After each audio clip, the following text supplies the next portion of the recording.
Hoje, 7 de setembro de 2021.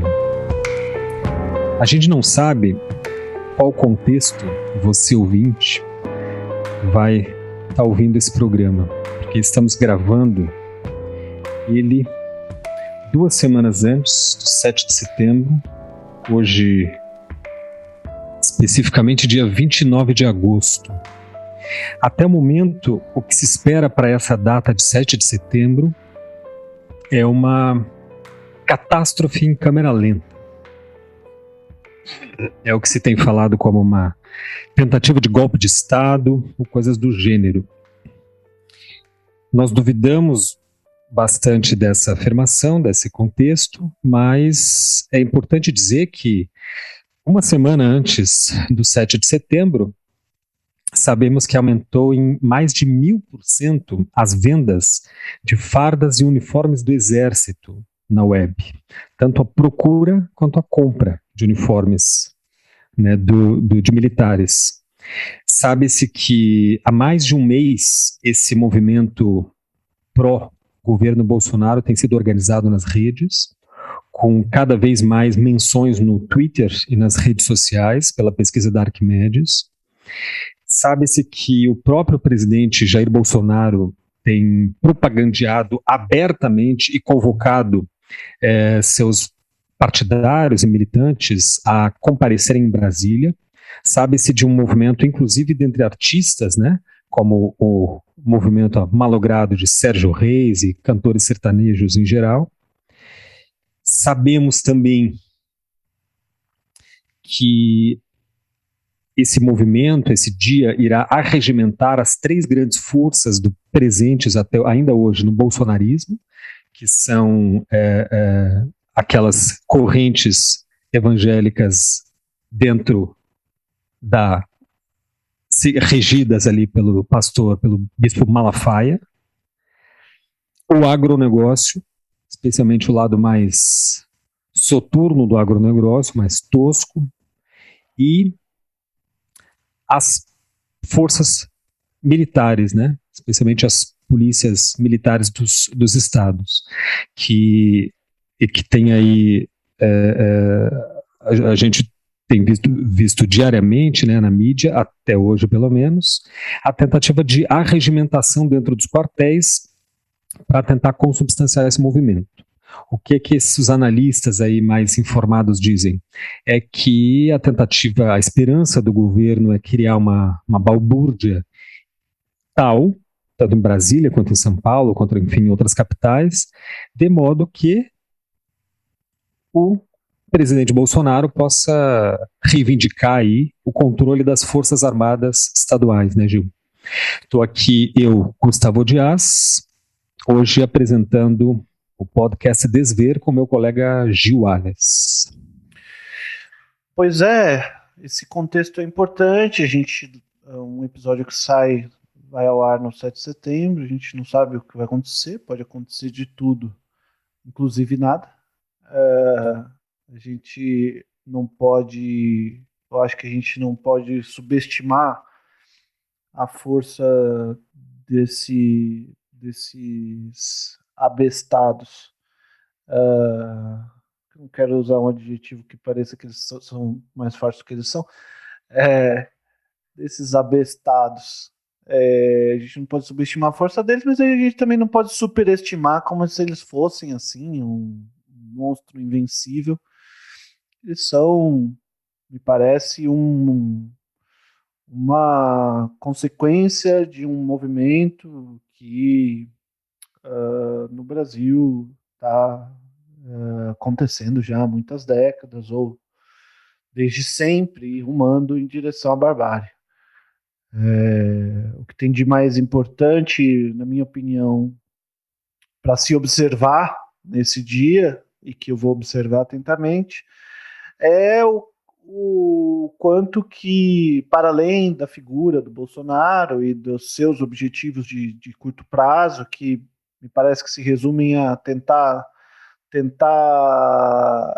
não ser preso, de certa forma, não ter os seus filhos presos e ganhar tempo para para sair da presa. Acho que ele já sabe que não vai ganhar as próximas eleições, então tem como objetivo pelo menos terminar o seu mandato e não ser preso. Se ele conseguir isso, ele já está no lucro, né? Ele está dizendo isso, né?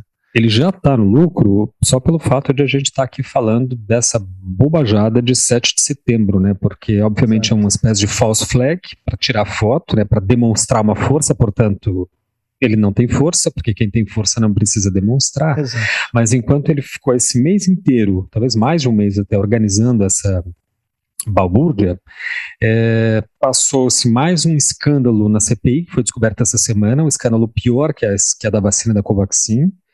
Passou no país inteiro, né, aumentou a inflação, aumentou a fome e aumentou a pobreza. Em específico, foi de 15% a 20% nas principais capitais brasileiras o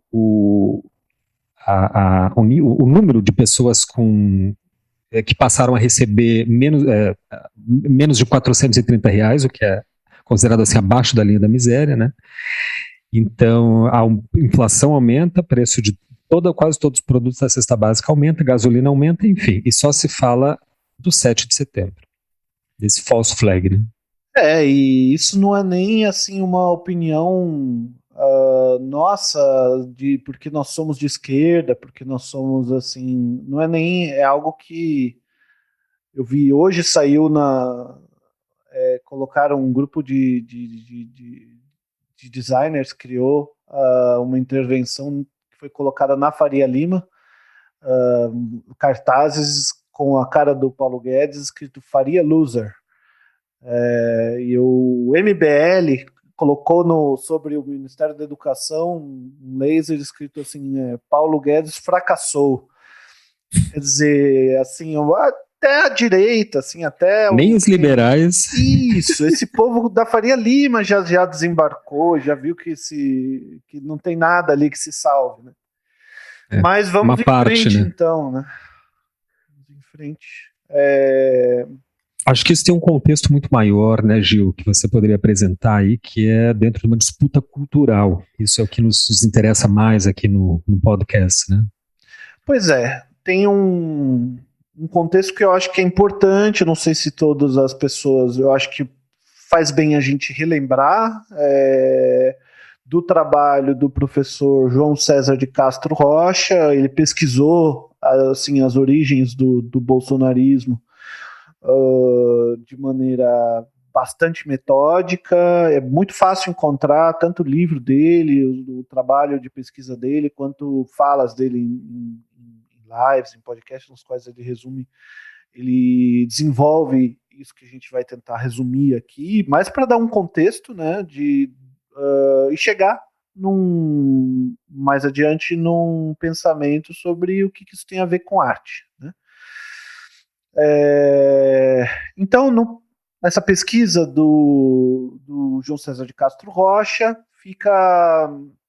a gente começa essa narrativa no final da ditadura militar no Brasil. Se publica um livro, O Brasil Nunca Mais.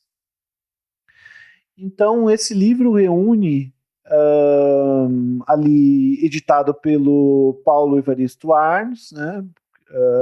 Bom lembrar que era cardeal, né, da Igreja Católica.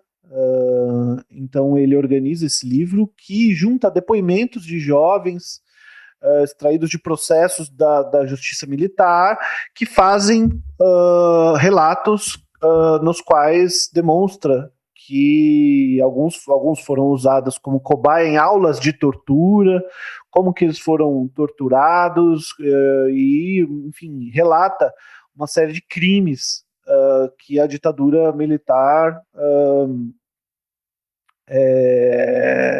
cometeu.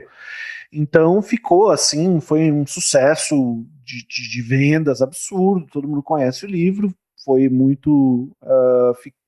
ficou assim muito claro para todo mundo que a ditadura, que até ali não parecia ser algo tão absurdo, porque A censura não permitia que os jornais, que a imprensa, que qualquer lugar falasse qualquer coisa de mal sobre a ditadura. Então, apareceram os crimes dos militares, né?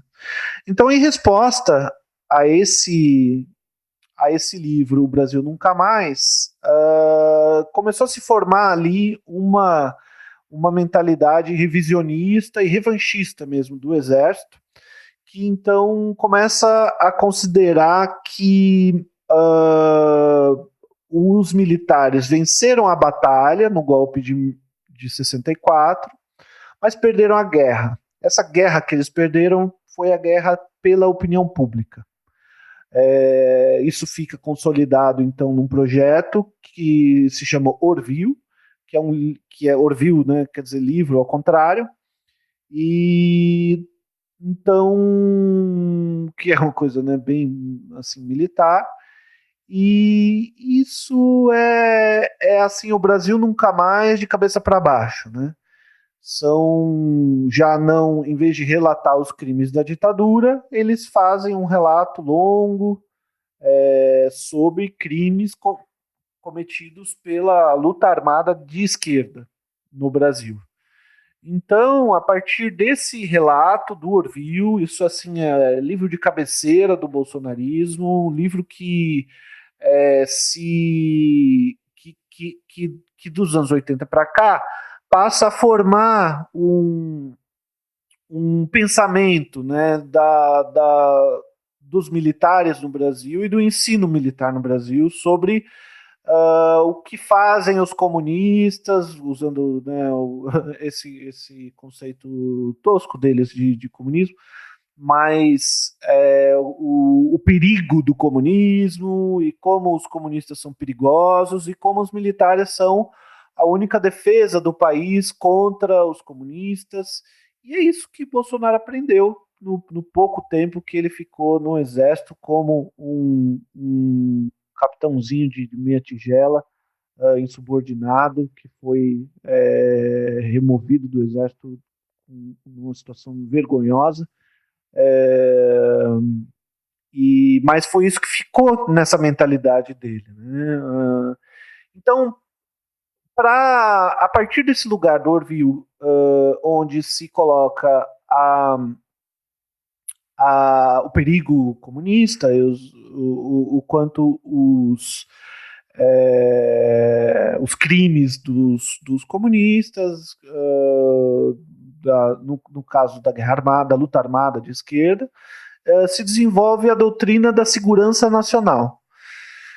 Bom, a partir do Orville, no livro do Orville, fica ali dito que não houve assim um único dia no Brasil no qual um movimento comunista internacional não tenha tentado impor uma ditadura do proletariado, assim, tentando transformar o Brasil numa China tropical, né?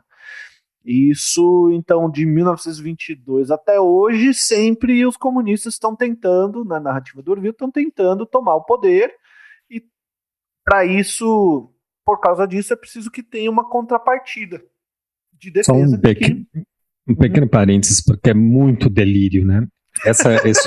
Esse delírio começa antes de Marx, porque o próprio Marx abre o seu manifesto do Partido Comunista com a frase: um espectro ronda a Europa, o espectro do comunismo.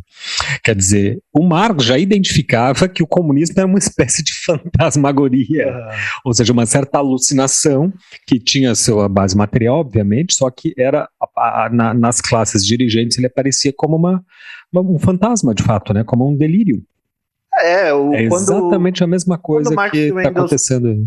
Quando Marx e Engels, estou citando de memória algo que o Paulo Arantes disse essa semana numa live da revista Cult, quando Marx e Engels escrevem o Manifesto Comunista, aquilo era um manifesto para uma revolução que iria acontecer dali a alguns meses na Europa. Então eles esperavam que uma revolução que não veio, que aconteceu uma outra revolução na Rússia e tal, mas que na Europa não aconteceu. Então essa perspectiva revolucionária assim, a gente tem ela ainda como utopia, como algo que a gente gostaria que acontecesse, mas algo que absolutamente não tem nenhuma chance assim, no Brasil de acontecer. Ficou como o Paulo Arantes disse que a revolução é a cloroquina da esquerda. Uhum. Que a gente fica o tempo todo dizendo a solução é a revolução. E curiosamente é para a direita, porque em 32 eles deram um golpe baseado numa ameaça comunista, em 64 deram outro golpe baseado na ameaça comunista, e agora está tentando dar um terceiro golpe baseado na ameaça comunista. Só que é sempre uma ameaça, porque nunca aparece nem os comunistas, nem o comunismo. Exato, eu, pelo menos, acho que não conheço mais nenhum comunista. Exatamente. Olha que eu sou de esquerda há tempos. Então, assim, o ponto é que essa doutrina da segurança nacional se criou, não é uma invenção da ditadura militar brasileira, é algo que existia ali no âmbito da Guerra Fria e que prevê algumas condições, dentre as quais se uma nação é atacada por um inimigo externo, o direito internacional tem ali um dispositivo que estabelece que, se uma nação é atacada por outra, com a finalidade de ser subjugada, a nação que é atacada tem o direito de usar todos os meios necessários para repelir aquela agressão. Né? Uma ideia assim como que de legítima defesa nacional contra um outro país. Só que no caso, a doutrina de segurança nacional adaptou essa ideia para o ambiente interno. Então, se um inimigo externo deve ser eliminado, eles mudaram isso para a eliminação de um inimigo interno, que seria o subversivo comunista. É bom lembrar aí, como descreve no trabalho uma pesquisadora argentina, Marcela Altazaide, que o comunista, durante a ditadura na América Latina inteira, sempre foi confundido com as pessoas dissidentes de gênero, assim, LGBTQI. Sempre a direita sempre fala que todo comunista é viado e todo viado é comunista. Então, então, assim, a gente vê isso no bolsonarismo de maneira muito clara, né? Eu peguei um taxista outro dia, Gustavo, que ele me dizia assim, lá em São Paulo, ele me dizia assim, olha, o Eduardo Leite se assumiu como gay, mas não é verdade, viu? Ele só disse isso para ganhar votos, porque hoje em dia basta uma pessoa dizer que é gay que já está eleito, de tanto gay que tem no país. Eu olhei para ele, você viu o nível de delírio dos caras, né? Aí eu olhei para ele e falei assim, é verdade, porque eu não discuto com esse tipo de gente, né? Eu não discuto com esse tipo de maluco. Eu olhei para ele e falei, é verdade, você pode ver a Câmara dos Deputados, é tudo gay, né? Você vê ali, o Centrão, o pessoal, aqueles velhos gordos do PMDB, tudo gay, você pode ter certeza. Ele me olhou com uma cara, eu sempre vou por essa estratégia. Cara, eu vou também, over-identification. Isso, a estratégia Gigiquiana, né? Exatamente. Porque daí a pessoa fica no ridículo, né? Ela vê o próprio discurso refletido, espelhado, né? Daí ela entende como é ridículo. Mas então a doutrina da segurança nacional estabelece como objetivo identificar e eliminar esse inimigo interno. Então, quando quando Bolsonaro diz a ditadura matou foi pouco, ele está falando disso, ele está falando existe um inimigo, a esquerda aqui é um inimigo, os que eles chamam os comunistas, e esses comunistas é legítimo na mentalidade deles simplesmente eliminar todos eles, e aí inclui todas as pessoas que estão no espectro de diferença em relação a uma ordem, né, heteronormativa, patriarcal, racista da sociedade. Então, nesse sentido, se aproxima, não é a mesma coisa, mas se aproxima de um pensamento fascista,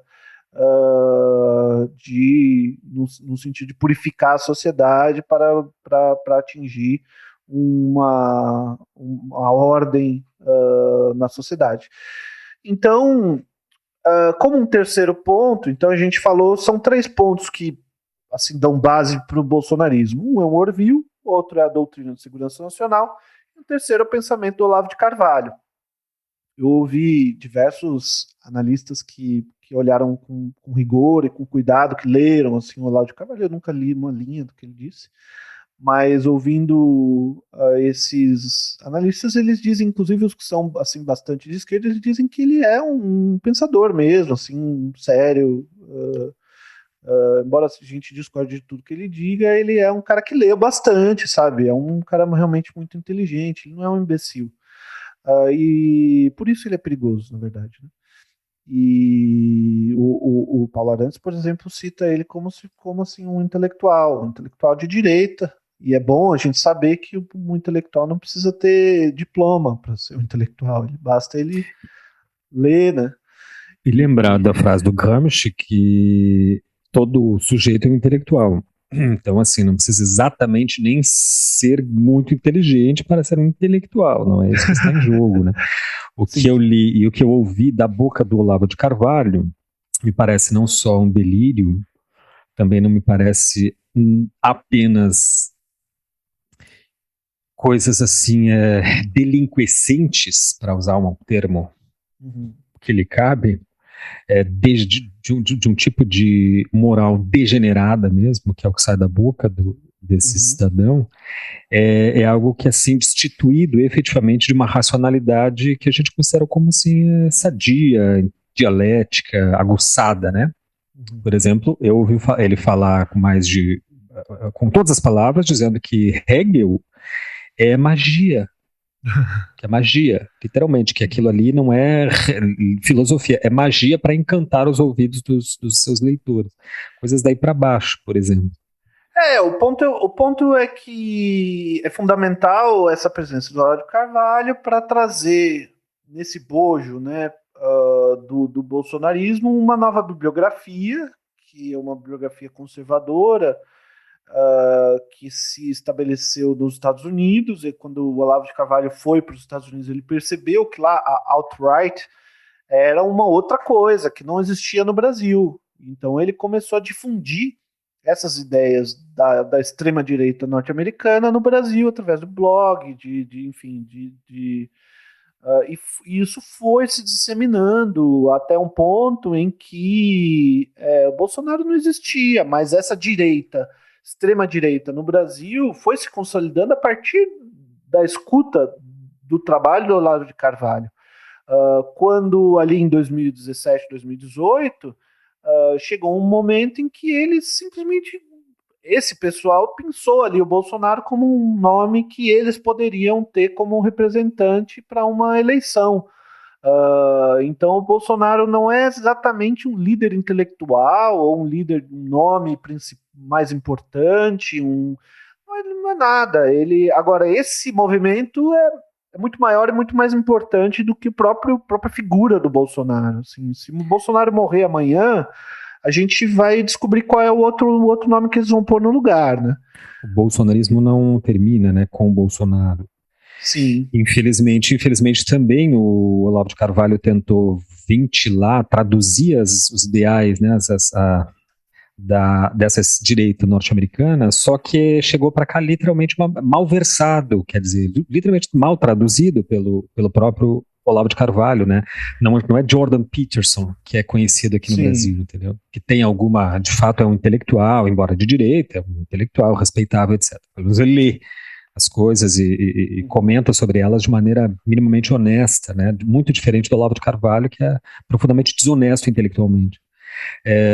E também teve um ponto aí, muito recente, né, que foi até um furo da Intercept, que essa semana revelou assim, um esquema que vem lá de 2014, 2015, de um aparelho europeu, especificamente espanhol, né, eles dão até o nome do sujeito, isso daí vazou pela Wikileaks. Eles foram bisbilhotar lá nos arquivos da Wikileaks e descobriram que tinha um sujeito espanhol que criou uma ONG, um grande sistema de financiamento de ONGs, e que é um conservador católico, né, com um ideal, um projeto bastante objetivo, né, de difundir um pensamento assim, enfim, de direita sobre o mundo, conservador, e que vem para o Brasil e ensina Alan dos Santos, ensina essa base aí que hoje dá sustentação ainda ao Bolsonaro, né, ensina assim, técnicas de financiamento, ensina pautas e etc. Ensina a fazer constelar aquilo que já está presente na cultura desde vindo do Olavo de Carvalho.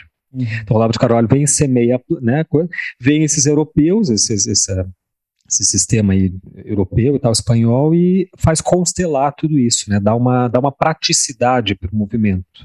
Então aí ele vertebra, né, um movimento que daí se articula em 2014, e aí a partir daí eles encontram no meio do caminho um candidato que sirva a esses interesses, né, que é Jair Bolsonaro.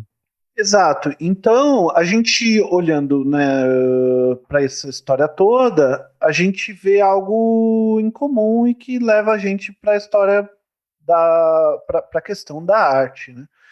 No Orville, eles dizem que perderam, né, ganharam a batalha em 1964, mas perderam a guerra da opinião pública, a guerra cultural. E o Olavo de Carvalho coloca como bandeira mais importante no Brasil, a pauta mais importante da extrema-direita no Brasil é a guerra contra o que ele chama de marxistas culturais. Então, aí é que a gente vê um lugar em que a arte se implica, né, Gustavo, como uma situação fulcral na qual toda essa narrativa da extrema-direita no Brasil passa a se debruçar de maneira muito pungente sobre um olhar muito cuidadoso que eles têm sobre a arte e os artistas. A cultura. Só um pequeno detalhe para citar as fontes, porque diferente do outro lado, nós não divulgamos fake news nem fontes oriundas de vozes na minha cabeça. O nome da reportagem do Intercept é Católico, o criador, radical católico da Espanha, que treinou a extrema-direita brasileira em 2013 com táticas que elegeram Bolsonaro. Uma matéria de 18 de agosto de 2021, escrita pelo Leandro Demori, no site da Intercept Brasil. Tá aí a fonte. Como tudo que a gente fala, tem fonte muito segura, podem ter certeza. Não é à toa, Gil, que o interesse dessa política pela arte, pela cultura, né? A gente viu aí o Gil resumir muito bem como que o Orville é uma forma de aparelhamento cultural. Primeiro que é um livro, né? O Orville é livro ao contrário, e um livro que institui justamente uma pauta cultural. Aí já começa pelo próprio instrumento, que já diz muito, né? Não é algo gratuito, assim, é uma estratégia, de fato, através da cultura, através do simbólico, né, das mídias, para criar essa paranoia nacional. Aí, assim como o próprio bolsonarismo, essa pauta do Orville, eu acho que acaba surfando numa rede de entrelaçamento de interesses, uma articulação de interesses. No Brasil, o contexto que tudo isso encontrou é o seguinte: o Michel Temer, ex-golpista, extinguiu o Ministério da Cultura em 2016. O próprio Temer fez isso, só que já recriou uma semana depois. Ele sofreu pressões na época, né? E revogou a própria extinção do Ministério. Quando Bolsonaro assume, ele extingue de vez o Ministério da Cultura e o transforma numa secretaria do Ministério da Defesa e da Cidadania. É isso, Gil? Se eu estiver errado, Ministério da Cidadania. Ministério da Cidadania, né? Então, sob a regência, na época, do Osmar Terra. Então, aí, o que seria, então, o Ministério da Cultura, responsável, portanto, pelo fomento, pelo desenvolvimento, pela gestão da arte no país inteiro, foi reduzido a uma única secretaria, da qual, nos últimos 17 meses, já passaram 5 secretários, começando pelo famigerado Roberto Alvim, passando pela famigerada Regina Duarte e terminando com outro famigerado Mário Frias, que é mais um fracassado na sua própria área, né? Ele é um ex-ator de Malhação, suficientemente incompetente, suficientemente burro para aceitar um cargo na gestão Bolsonaro, né? Logo no começo da gestão do Roberto Alvim, ele faz um vídeo. Na época era um vídeo para anunciar um edital de cultura Um vídeo absolutamente delirante, mas muito instrutivo de tudo isso que a gente está tentando resumir aqui, onde ele diz, abre aspas, a arte brasileira da próxima década será heróica e será nacional. Será dotada de grande capacidade de envolvimento emocional e será igualmente imperativa, posto que profundamente vinculada às aspirações urgentes do nosso povo, ou então não será nada. O Pateta do Alvim se inspirou no Joseph Goebbels, que era o ministro da cultura do Hitler, que tem um discurso praticamente igual. A gente pensou a frase aqui, que é do Goebbels, que diz assim, a arte alemã da próxima década, no caso eles referem à década de 40, será heróica, será ferreamente romântica, será objetiva e livre de sentimentalismo, será nacional com grande patos e igualmente imperativa e veiculante, ou então não será nada. Obviamente, Roberto Alvim foi demitido logo na sequência, se fazendo de doido, né, se fazendo de João sem braço, disse que não sabia nem quem era Goebbels. Enfim, achou que ninguém ia descobrir, né? Por que a gente puxa isso, né? Porque tem uma vinculação bastante específica, bastante interessante, na verdade, de veiculação política, de mobilização política através da arte. Isso é uma grande temática dentro da arte, dentro do pensamento da sociologia política também, né? De como a arte pode utilizar para criar grandes identificações nacionais. Uma delas, eu acho que o próprio fascismo fez, né, Gil, com a arte degenerada, como eles diziam. Eu acho que tem essa situação do Roberto Alvim foi algo que deixou a gente embasbacado, porque a gente dizia assim, a gente usa fascismo para falar de bolsonarismo como xingamento, né? Não é que ele seja realmente fascista, ele não tem nem capacidade para ser fascista, que fascistas são organizados, né? Fascistas são inteligentes, sabe? Os fascistas são muito competentes, sabe? Tem uma logística absolutamente genial, sabe? Os fascistas têm uma certa qualidade que o bolsonarismo é burro, é absolutamente ignóbil, é tosco. O bolsonarismo é um bando do baixo clero tentando ganhar um troco por meio da corrupção, fazendo rachadinha, fazendo esse tipo de golpe, não no sentido de golpe militar, mas no sentido de golpe do WhatsApp, golpe do sabe, golpe do 171. É piramideiro, é um monte de piramideiro. O cara que quer ganhar um troco. Mas, para isso, eles se aproximam, sim, de um imaginário que se aproxima da estética fascista. Quando a gente analisa o que ganhou, o que ficou, assim, o que tem sido mais relevante no na Secretaria da Cultura.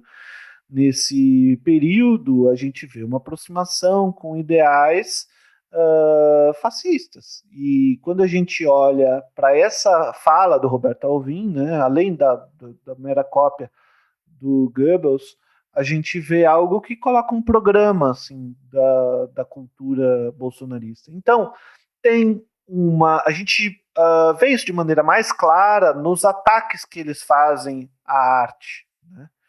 Então, o tempo todo, quando eles estão atacando a arte, eles estão fazendo um movimento bastante semelhante ao que o fascismo fazia ao denunciar o que eles chamavam de arte degenerada, que era qualquer tipo de arte que fugisse do belo, né, da arte clássica, daquilo que exalta símbolos nacionais, né, o militarismo, né? Então, você que está ouvindo a gente aí no 7 de setembro, liga a TV e vê o que está aparecendo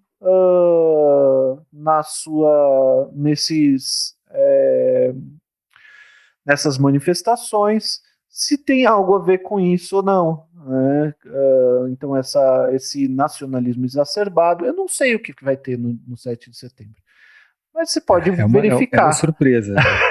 Vai ser uma surpresa. Então, um militarismo exagerado, um nacionalismo exagerado, essa ótica do belo como única forma estética que é aceita. Belo bastante duvidoso, diga-se de passagem. O belo de maneira restrita, né? Absolutamente restrita. E que se coloca de maneira absolutamente violenta contra qualquer outro tipo de arte que não seja esse. O que faz com que qualquer noção. Não dá para pensar estética sem pensar em ética. Né?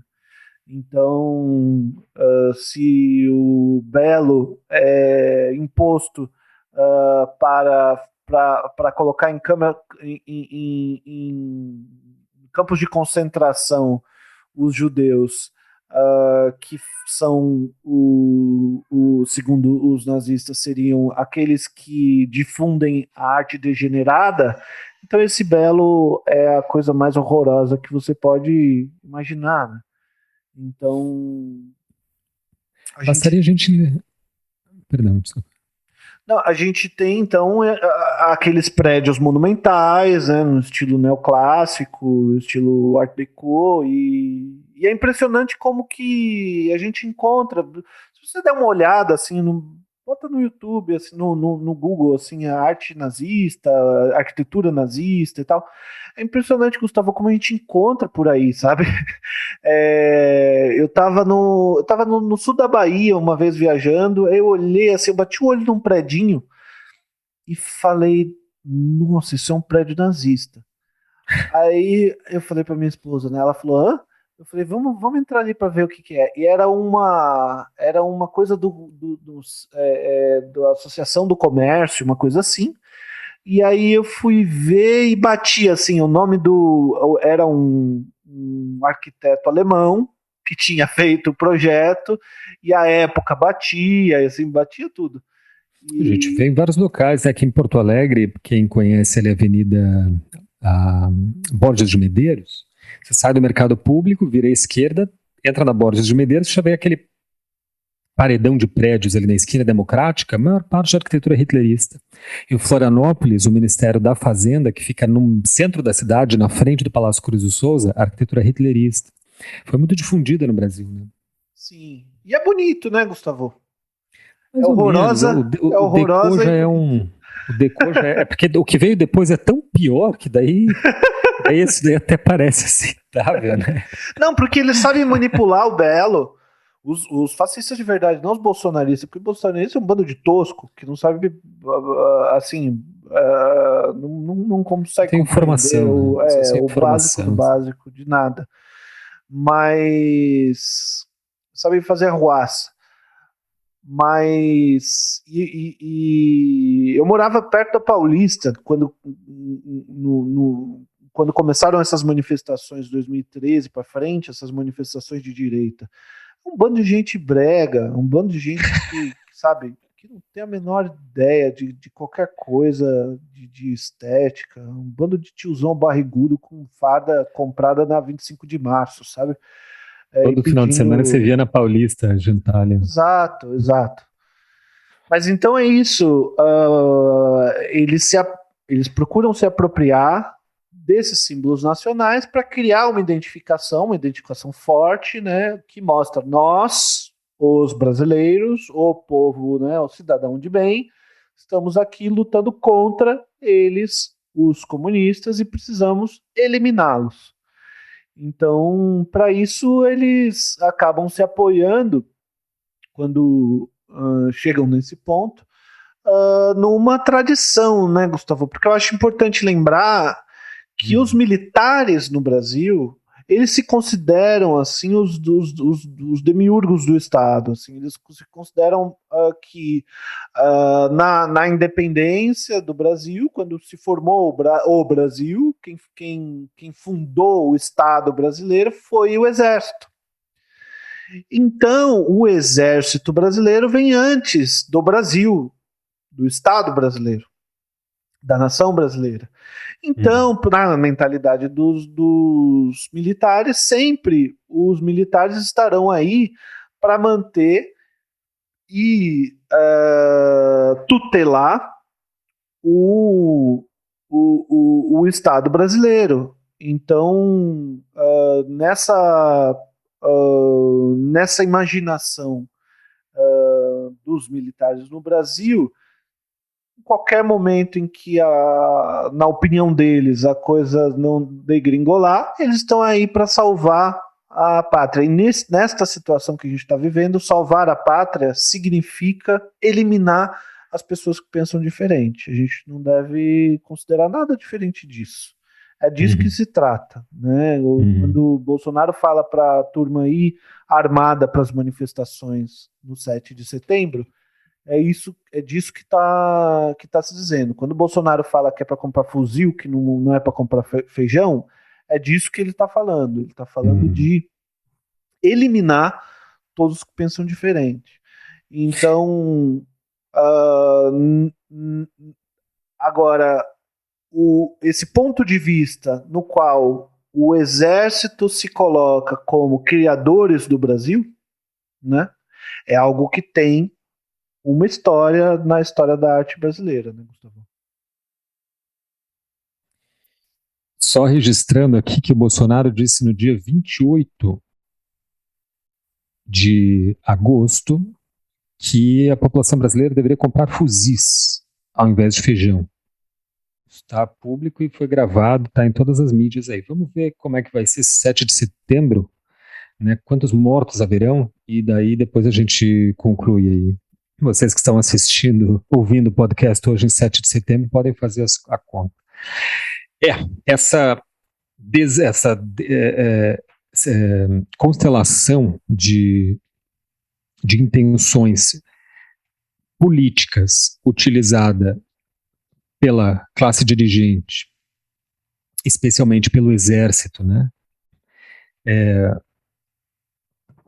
Coloca a arte assim como uma certa marionete que ora cria identificações, ora desidentificações, né?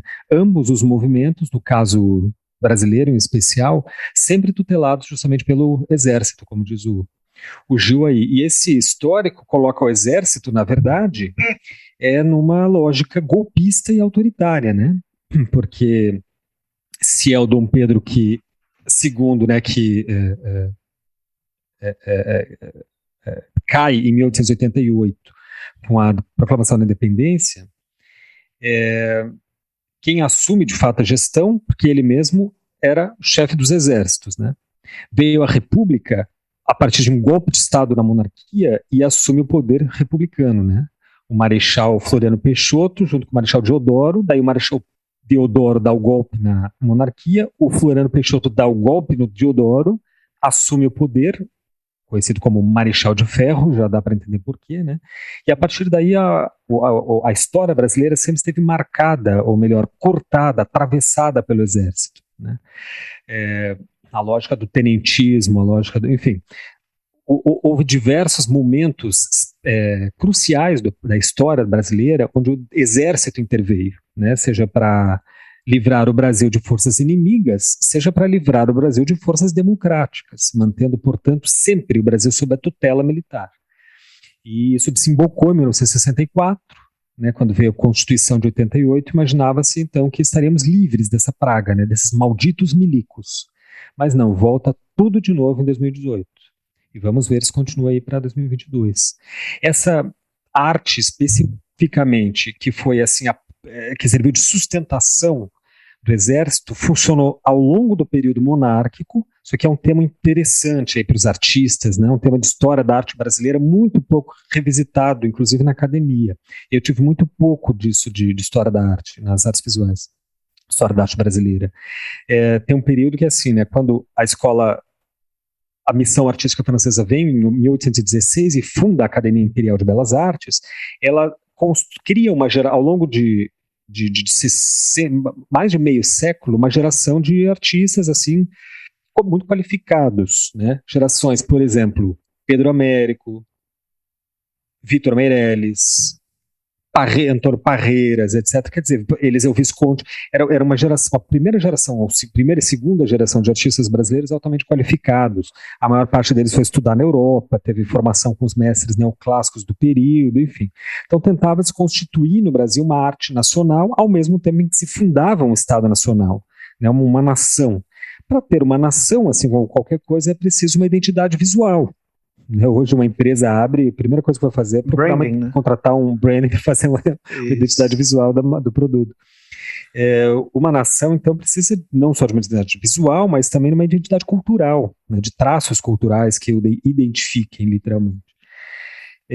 E aí que vem assim, uma sequência, né, das grandes pinturas, primeira vez no Brasil, de Vitor Meirelles, o Grito do Ipiranga, Pedro Américo, justamente enfatizando aí a independência, né? Dom Pedro II na abertura da Assembleia Geral, também do Pedro Américo, uma série de grandes batalhas muito neoclássicas, assim, muito interessantes, Batalha do Havaí, relativo à Guerra do Paraguai, né, enaltecendo o Brasil, Combate de Riachuelo, Passagem de Humaitá, também do Paraguai, esses últimos de Vitor Meirelles, Batalha dos Guararapes, que é gigantesca, né, falando da luta entre Brasil e Espanha e etc.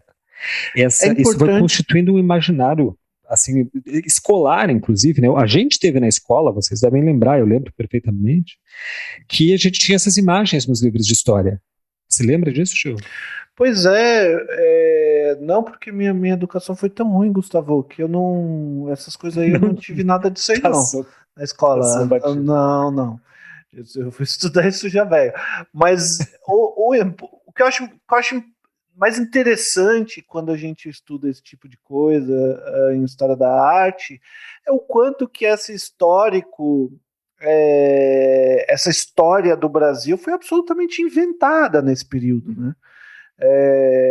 Esses pintores pesquisavam e tal, olhavam para trás e criavam imagens que fica como propaganda, né? Que não corresponde, assim, e a gente olha como se fossem imagens que retratam o que de fato aconteceu, sabe? Essas batalhas, principalmente na Guerra do Paraguai, a intervenção do Brasil na Guerra do Paraguai foi uma coisa vergonhosa, foi assim, genocídio absoluto, sabe? Chegou um ponto que o Paraguai não tinha mais homens para lutar e quem lutavam eram mulheres e crianças, e o exército brasileiro seguiu lá matando o povo paraguaio assim, indefinidamente, até não sobrar mais ninguém. Foi necessário esperar uma geração crescer, de crianças crescer de novo para começar a existir, a se reproduzir o povo paraguaio. E aí o Vitor Meirelles faz aquela imagem bonita, heróica, né, dos militares brasileiros fazendo, né, uma guerra difícil ali, de conquista. Olha, é assim, pura propaganda. Exatamente, propaganda no sentido forte do termo, né? Propaganda propaga uma versão ideológica das coisas, né? Justamente, você vê essas batalhas, você sai morrendo, essas batalhas gigantescas, né? A dos Guararapes, do Vitor Meirelles, assim, quase 8 metros, é uma das maiores telas do mundo em termos de extensão, né? Você vê as batalhas aí em relação à Guerra do Paraguai, né? Tanto a Batalha do Havaí do Pedro Américo quanto Riachuelo e Humaitá, do Vitor, é incrível a apresentação heróica do exército brasileiro. Guerra, aliás, não quer pouco dizer, né, que não quer demais dizer que de cujos louros quem colheu foi a Inglaterra, porque o que nós aqui na América Latina ganhamos foi só um país desenvolvido a menos. Paraguai é o que é hoje por conta dessa maldita guerra, né? Brasil não ganhou nada e a Inglaterra lucrou tudo, vendeu para ambas as potências, tanto para o Paraguai quanto para a tríplice aliança ali que se juntou contra ele. Buenas, tem algum ponto interessante aqui ainda em relação aos artistas, e a esse período aí da história, que é o seguinte: eu sempre disse uma coisa que normalmente é muito polêmica, mas eu venho dizendo isso há anos, que a Semana de 22 chutou cachorro morto, quando tentou combater o neoclassicismo e uma certa formação neoclássica no Brasil. Porque justamente em 1922, veja só, a Escola Imperial foi criada em 1816, é isso, né? XVI ainda era artes e ofícios. Ela foi de fato instituída imperial uns anos depois. Em 1889 veio a República, em 1890 se transformou em Escola Nacional de Belas Artes. Então toda aquela geração muito qualificada de artistas, que foram esses que eu citei, foram literalmente banidos. Banidos mesmo. O Vitor Meirelles, o Rodolfo Bernardelli, que estudou na Academia Imperial, mas conquistou, ele conseguiu atravessar o tempo mudando de lado, né? Ele se alia de algum modo aos republicanos e consegue a direção da escola então nacional de Belas Artes, foi transformada de escola imperial para escola nacional, quando da independência do Brasil e da instauração da República. O Rodolfo Bernardelli expulsa, literalmente, o Vitor Meirelles, o Maximiano Mafra, o Parreiras, Décio Vilares, que eram grandes artistas, né, que a academia tinha produzido nas últimas décadas, foram expulsos, foram demitidos. O Vitor Meirelles morre pobre num barraco no Rio de Janeiro, morre vendendo o ingresso para o panorama que ele pintou, né, vivendo à custa desse ingresso, assim, uma vida miserável. E durante 25 anos o Bernardelli ficou como diretor da Escola Nacional de Belas Artes. Então veja, isso em 1890, tá? Virou a Escola Nacional de Belas Artes, 1890. Em 1822 veio a Semana de Arte Moderna. Então a gente tem aí 30 anos do que teria sido de fato o período assim acadêmico, de arte, etc., da Escola Nacional. 30 anos não formou ninguém. Não formou ninguém. Não tem, se você pesquisar assim, arte republicana no Brasil, você acha arquitetura, porque justamente a República, ao tomar os prédios, o aparelho de Estado imperial, ela reformou os prédios, né? Por exemplo, a gente vê aí em todas as capitais ou cidades maiores, aí vai ter uma praça onde tem um museu, eventualmente, o Palácio do Estado, né? Aí a catedral, porque os poderes eram unidos, né? E daí, por exemplo, os palácios estaduais têm leões. O leão é uma imagem da República. Então eles tomavam o prédio neoclássico imperial e reformavam a fachada, davam uma outra cara para o prédio, né? E assim aí isso instituía, digamos assim, a República, que aquilo era um aparelho de Estado republicano. Portanto, quando chega em 1922, já não tinha a Escola Imperial de Belas Artes há 30 anos. Os melhores artistas criados pelo Império, que eram de fato os únicos neoclássicos que o Brasil teve, já tinham sido expulsos, demitidos, escorraçados. Não tinha nenhum artista de relevo na época, talvez tirando o próprio Rodolfo Bernardelli, que inclusive tinha muitas tendências modernistas, né? E é isso daí. Então, quer dizer, em 1915 ele sai, e ele próprio, Bernardelli, teve um movimento de artistas ali, de professores que escorraçam o próprio Bernardelli, que era o último dos artistas formados pela Escola Imperial. Quer dizer, não sobrou muita coisa quando chegaram em 1922, né? Não tinha muito mais o que lutar contra. Os modernistas, como quase todo o movimento artístico no Brasil, o Brasil sempre esteve marcado como um país de marginal, né? Sempre esteve muito marcado pela dependência. Então, o Brasil sempre esteve marcado por uma dependência ou da Europa, ou dos Estados Unidos, hora de um, hora de outro, e ali em 22 eles acho que tiveram até bastante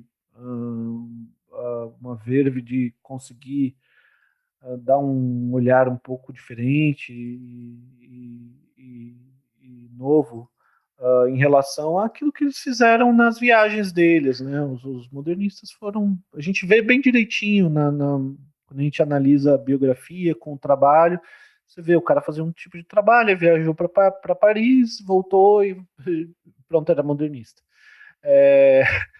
Então, não é exatamente assim algo consequente que estava olhando para uma crítica daquilo, mas algo que, na verdade, fazia uma oposição entre um tipo de arte nacionalista e um outro tipo de arte que é mais cosmopolita, né?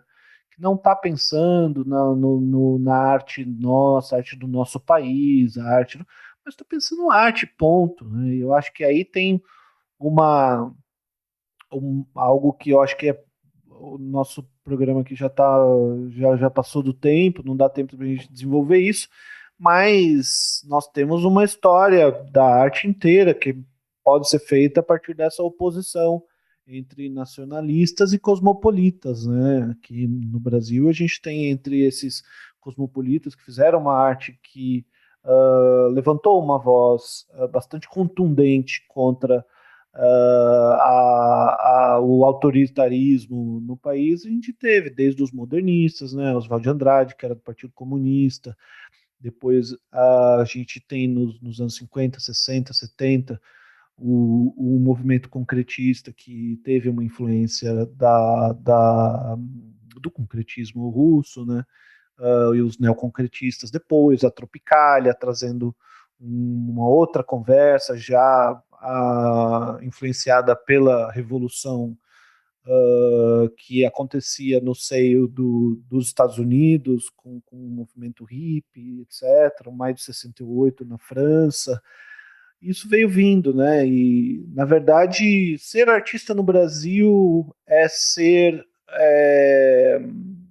algo como uma constante luta contra o autoritarismo, né? Porque a gente teve o quê de democracia, né, nesses 500 anos? Teve ali, não sei se dá para chamar de democracia a Primeira República, era algo absolutamente, né, voto de cabresto e coronéis, o voto era restrito a homens só e tal. A gente teve ali um intervalo entre 46 e 64, República Nova,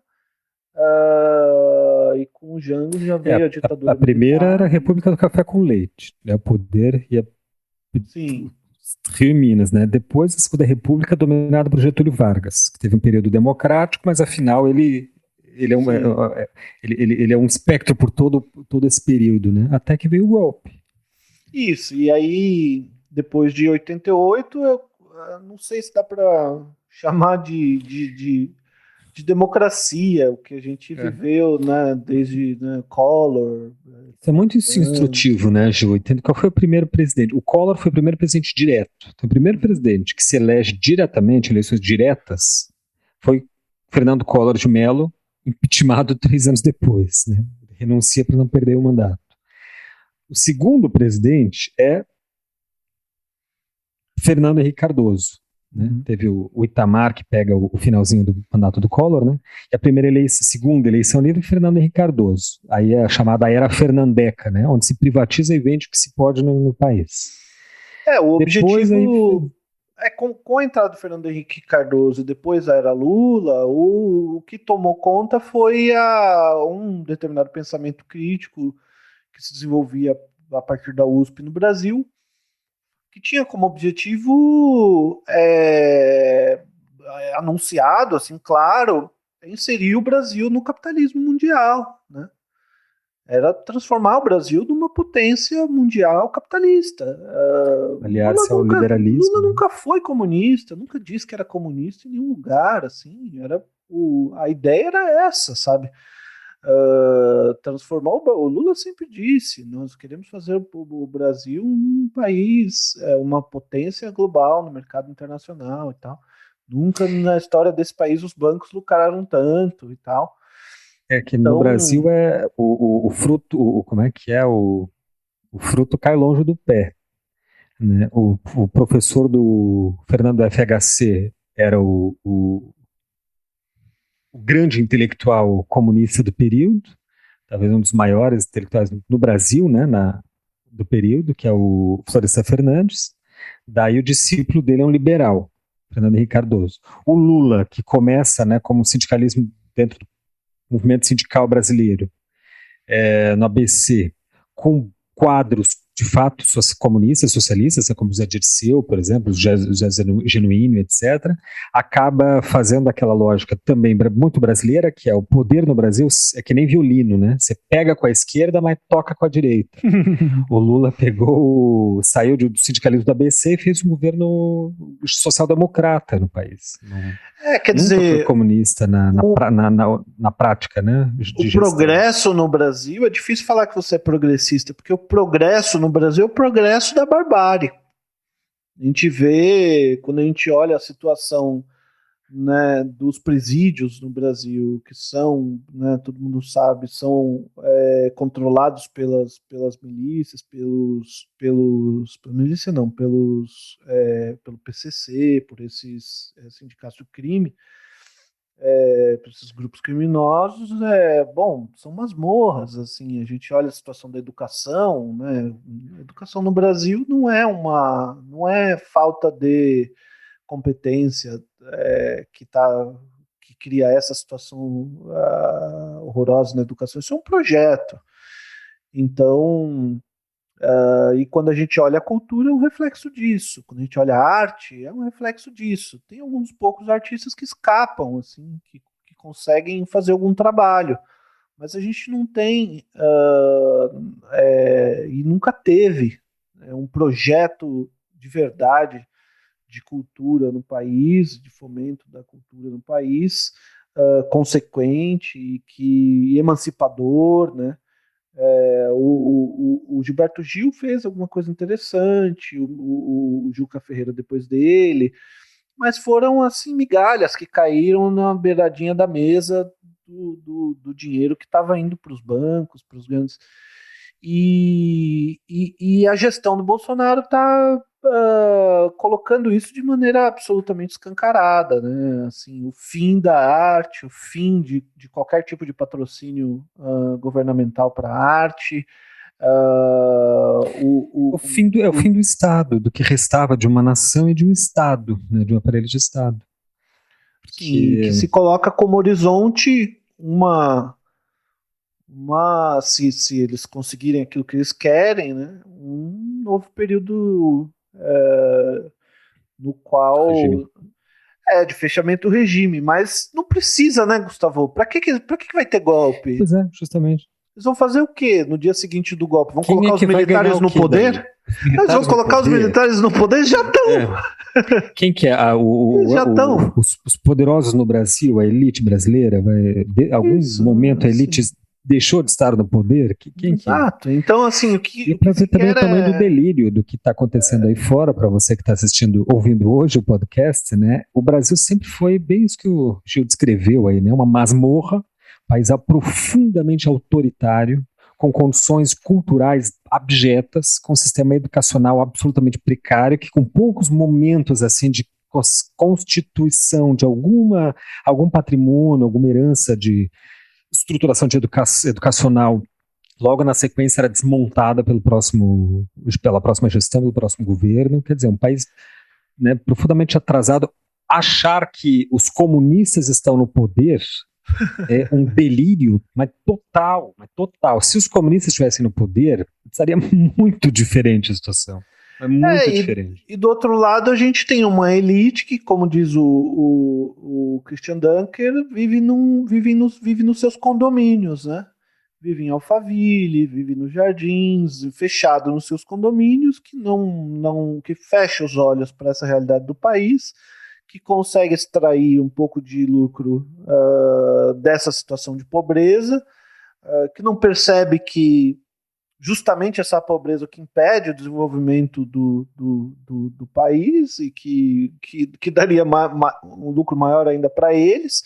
E quando a gente vai olhar a arte no país, quando a gente vai olhar o MASP, quando vai olhar mesmo essas instituições culturais que a gente quer preservar e que são importantes, mas mais ainda quando a gente olha para as galerias de arte, para o mercado forte de arte, né, para um lugar como a SP Arte, né, uma feira de arte, e esse pessoal que vai ali, né, essa elite que mora no condomínio, que fecha o outro, esse pobre, esse indigente que forma a maioria da população brasileira, do outro lado do muro. Então nós estamos aqui no pavilhão da Bienal, protegidos, nossos seguranças estão aqui, a gente pode deixar aqui um Picasso, uma Tarsila do Amaral, um Monet aqui nesse pavilhão, que qualquer um entra e sai, que nem paga ali, o mero fato de você pagar R$30 a entrada já seleciona o público para que nenhum pobre entra. Então eu estou aqui protegido do meu condomínio e está tudo certo. E essa situação de condomínio, no limite, coloca uma situação de guerra. guerra contra o pobre, né? E guerra contra esse inimigo no qual essa elite mesma acreditou em Bolsonaro como, na figura do Paulo Guedes, como um representante de seus ideais pseudo-liberais, né? E que fracassou monumentalmente. Né? Fracassou em todos os sentidos que se possa imaginar. Se você olha pela ótica de um liberal de centro-direita, o governo Bolsonaro é um fracasso retumbante ainda. Né? Não precisa nem olhar como alguém de esquerda. E a gente não sabe se comemora o fracasso do Paulo Guedes ou se chora, né? Porque se ele ganhasse, seria pior, eu acho. Se tivesse sucesso. A gente não quer ser aquele cara de esquerda do bem amado, né? Melhor, Isso, do bem amado, que quanto pior, melhor, porque aí as pessoas, né, a consciência de classe do povo trabalhador vai ser. Não é bem isso. A gente diz que caíram algumas migalhas da mesa da elite durante o governo Lula e a gente acha que foi um governo dos melhores que a gente teve, né? A gente espera que o próximo ciclo 2022, que dá para imaginar, é que o Bolsonaro tenha uma derrota fragorosa, mas a gente sabe que essa direita que vai mostrar os dentes no 7 de setembro, essa não vai embora. E a gente vai ter que agora, como artista, a gente vai ter que aprender a conviver com uma extrema-direita organizada no país. E isso é muito importante para a gente pensar nossos projetos artísticos para as próximas décadas. Já teve consequência, né? Esse desmonte da cultura, dos editais, das bolsas de pesquisa, das bolsas de vagas na universidade e tal. Todo esse desmonte já teve grandes consequências para a cultura nacional, né? Só para encerrar esse ponto aí, queria dar uma que eu ouvi no podcast da Fórum de Teresina, da revista Piauí, essa sexta-feira, dia 27, que saiu a pesquisa da XP. XP vocês todos conhecem, obviamente, um órgão atrelado à Faria Lima, de investimentos, e na pesquisa da XP, o Lula saiu, como em todas as outras pesquisas, saiu como sendo o vencedor do pleito de 2022, como é óbvio. Daí o que aconteceu? Daí eles fizeram depois, na sequência, a XP realizou um seminário, enfim, eles vivem fazendo esse tipo de coisa, né, para juntar os seus acionistas, enfim, fazer algum tipo de evento, e tinha um debate, estudo online, e uma das mesas era sobre desigualdade no país. Normal, né? Imagina se a direita esclarecida não vai debater desigualdade, é um problema para ela desigualdade. Daí o repórter do Fórum de Teresina estava dizendo que uma das acionistas da XP mandou um print lá da mesa, né, sobre a desigualdade, mandou para o seu... São através dos assessores, e daí tem alguém que opera a Bolsa de Valores, eu não sei como é que é, não. Se ela mandou indignada, dizendo assim, porque a XP agora o que é? Comunista? Primeiro da pesquisa dizendo que o Lula vai ganhar. Agora a mesa falando sobre desigualdade social, esses comunistas da XP. Pois é, até onde vai o delírio, né? Investidor. Para ver como é uma elite de condomínio totalmente tapada, né? E nós estamos na mão desse povo burro, dessa elite burra, né? Perdão usar a palavra povo, dessa elite burra que não sabe nem o que é bom para ela mesma e que segue dona do país. E eu fico com a Iná Camargo Costa quando ela diz que a gente tem que assumir esse lugar de marxistas culturais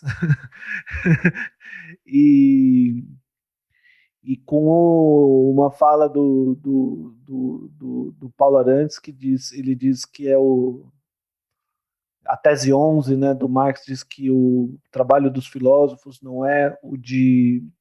Até agora tem sido entender a realidade, mas chegou na... Isso, que não deveria ser de compreender a realidade, mas de transformar, né, transformar as coisas. E o Paulo Arantes diz que é o inverso. A gente não está no momento de transformar as coisas, mas de compreender justamente, porque a gente não faz a menor ideia do que está acontecendo. O Didi que tem a mesma posição, né, de I would prefer not to do. Melhor agora sentar e refletir sobre a estratégia. Bom, meus amigos, caso o plano, ou melhor dizendo, o sonho de Bolsonaro de acionar a garantia da lei e da ordem e transferir o poder das forças militares dos estados para ele próprio, o presidente Bolsonaro, caso esse plano delirante não tenha efetivamente sido acontecido, então um bom dia para você, se é possível, um 7 de setembro. Nós acho que ficamos por aqui, né, Gil? Não mais havendo coisas exatamente. a tratar. A gente espera que no dia seguinte desse... Eu espero, Gustavo, que no 7 de setembro vai ter um bando de gente brega e imbecilizada, vestida de verde e amarelo, propagando esses absurdos que os bolsonaristas querem que eles propaguem.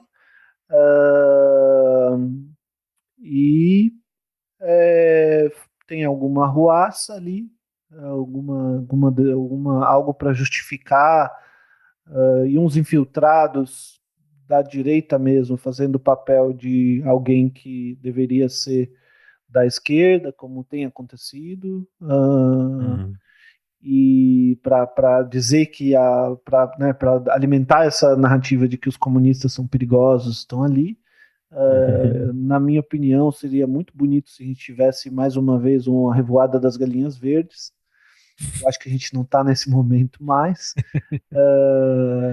infelizmente. Mas eu não espero grandes coisas, não. Eu acho que a gente está numa situação extremamente catastrófica, e esse 7 de setembro vai ser mais um pontinho nessa história aí, mais um pontinho que demonstra a fraqueza do bolsonarismo muito mais do que a força.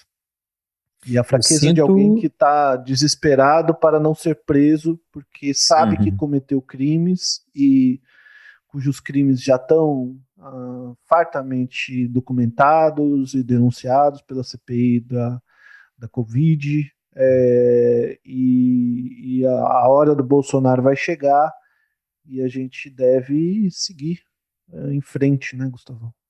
Eu sinto pelos eventuais perdas e danos, né, que tenha nesse 7 de setembro, mortes, pessoas feridas, não se sabe, né, porque pessoas com esse tipo de mentalidade que compram uniformes militares na internet, né, para fazer parte de uma manifestação pró-governo em 7 de setembro, coisa que é completamente absurda. É gente perigosa, né? É gente perigosa, gente que faz de tudo, né, que está por tudo.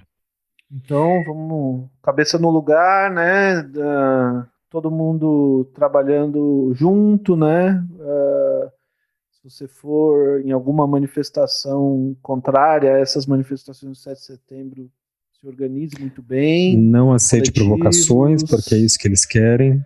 Isso, não vai sozinho. E vamos continuar trabalhando para ver se a gente consegue imaginar um outro mundo, né, Gustavo? Por enquanto nos resta imaginar. É isso daí. Não temos boas notícias, nem esperanças heróicas para dizer que não temos palavras de ordem, não temos um plano, não temos nada que não seja um lamento, e a nossa imaginação de uma outra realidade possível. Isso. Adeus. Valeu, até mais.